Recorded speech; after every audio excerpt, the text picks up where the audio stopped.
My daughter is asking me for $25,000 to marry her stepbrother after not speaking to me for 8 years because she chose her cheating father over me. My daughter, Jessica, who is 29, contacted me, a 52-year-old woman, last month after 8 years of total silence. Jessica and I stopped speaking when she was 21. That was the year I divorced her father, Robert. The marriage ended after I discovered that my ex had been having an affair with a coworker for 3 years. Jessica took her father's side immediately. She told me I was overreacting and that I should have tried harder to keep him interested.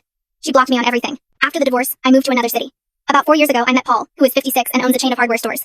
We got married 2 years ago. Paul has 2 children, David and Emily, who were kind to me from the very beginning. Last year, Paul sold 2 of his stores, and we used some of that money to travel. I posted photos on Facebook because Emily asked me to. The message from Jessica arrived 3 weeks later. She said she missed me and wanted to meet up. I was suspicious, so I told her to message me instead. Then she told me she was engaged to a man named Michael. She mentioned that Michael's mother had passed away, and that his stepfather was my ex, Robert. She was engaged to the son of my ex-husband's wife, the woman my ex had the affair with. Her name was Linda. Michael was Linda's son from a previous marriage. She wrote that they fell in love naturally, and that it made sense since their parents were together. I replied that it seemed like a lovely love story with slight Sweet Home Alabama vibes, but I wanted to know why she was telling me this. She said she wanted to rebuild our relationship before it was too late. Apparently, getting married made her realize that family was important, which I believe, because she likes family so much she was willing to marry her stepbrother. Then, she started talking about her wedding. They were planning a destination wedding in the Bahamas. She said the wedding was going to cost around $60,000. My ex had offered to pay half, but Linda could not contribute much because she had passed away. Jessica and her fiancé only had about $5,000.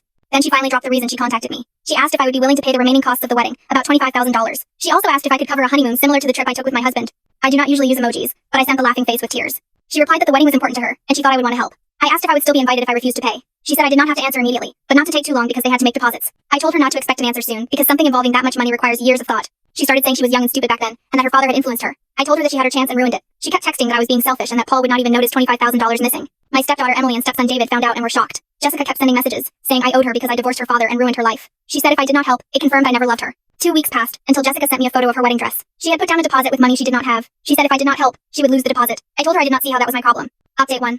Some people mentioned I should use Jessica's desperation to get information. If she thought she could get money, she would tell me about her involvement in the infidelity. So, I started a conversation. When I asked if she knew about the affair before I found out, she gave evasive answers. Finally, she admitted she figured it out about 6 months before I did. She knew her father was cheating and said nothing. My daughter knew and did not tell me, but now wants my money. I asked why she cut me off. She said my ex was miserable so he needed her more. Then she said something that made me want to scream. Some people get cheated on and stay to work on it, but you took the easy way out. I told her if she had worked harder to save her relationship with her mother, she would not be having problems paying for her incestuous wedding.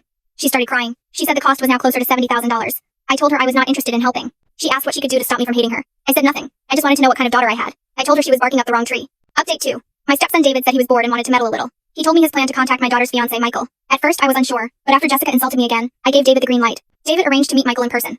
To begin with, Michael had been lied to about everything. They told him I abandoned the family, and that there was no infidelity. They even lied about the divorce timeline so his mother, Linda, would not look like a homewrecker. David went to the meeting prepared with proof of the infidelity I had collected years ago. He gave Michael an introductory course on his fiancé's entitlement, that she never apologized, defended her cheating father, and demanded money just for being my daughter. Michael left his plate halfway finished when he started listening to the truth. He knew about the money she asked for, but he thought it was a small loan, not $25,000. He left the meeting looking like he had seen a ghost. Full story on channel, link below.